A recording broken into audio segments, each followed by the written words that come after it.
Chapter 36. Then the people of the land took Jehoahaz the son of Josiah, and made him king in his father's stead in Jerusalem. Jehoahaz was 23 years old when he began to reign, and he reigned 3 months in Jerusalem. And the king of Egypt put him down at Jerusalem, and condemned the land in 100 talents of silver and a talent of gold. And the king of Egypt made Eliakim his brother king over Judah and Jerusalem, and turned his name to Jehoiakim. And Necho took Jehoahaz his brother, and carried him to Egypt. Jehoiakim was 25 years old when he began to reign, and he reigned 11 years in Jerusalem, and he did that which was evil in the sight of the Lord his God. Against him came up Nebuchadnezzar king of Babylon, and bound him in fetters to carry him to Babylon. Nebuchadnezzar also carried of the vessels of the house of the Lord to Babylon, and put them in his temple at Babylon. Now the rest of the acts of Jehoiakim, and his abominations which he did, and that which was found in him, behold, they are written in the book of the kings of Israel and Judah, and Jehoiakim his son reigned in his stead. Jehoiakim was 8 years old when he began to reign, and he reigned 3 months and 10 days in Jerusalem, and he did that which was evil in the sight of the Lord. And when the year was expired, King Nebuchadnezzar sent and brought him to Babylon, with the goodly vessels of the house of the Lord, and made Zedekiah his brother king over Judah and Jerusalem. Zedekiah was 21 years old when he began to reign, and reigned 11 years in Jerusalem. And he did that which was evil in the sight of the Lord his God, and humbled not himself before Jeremiah the prophet, speaking from the mouth of the Lord. And he also rebelled against King Nebuchadnezzar, who had made him swear by God. But he stiffened his neck, and hardened his heart from turning unto the Lord God of Israel.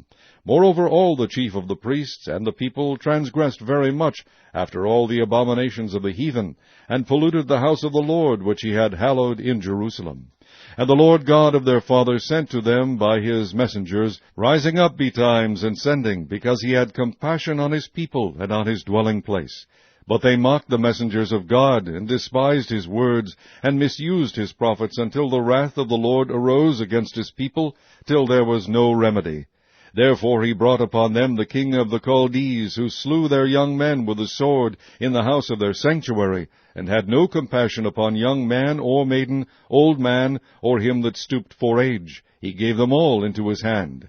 And all the vessels of the house of God, great and small, and the treasures of the house of the Lord, and the treasures of the king, and of his princes, all these he brought to Babylon. And they burnt the house of God, and brake down the wall of Jerusalem, and burnt all the palaces thereof with fire, and destroyed all the goodly vessels thereof.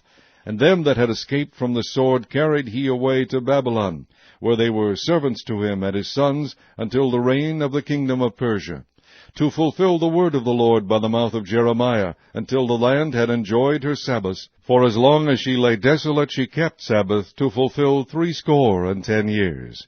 Now in the first year of Cyrus king of Persia, that the word of the Lord spoken by the mouth of Jeremiah might be accomplished, the Lord stirred up the spirit of Cyrus king of Persia, that he made a proclamation throughout all his kingdom, and put it also in writing, saying, Thus saith Cyrus king of Persia, All the kingdoms of the earth hath the Lord God of heaven given me, and he hath charged me to build him an house in Jerusalem, which is in Judah. Who is there among you of all his people? The Lord his God be with him, and let him go up.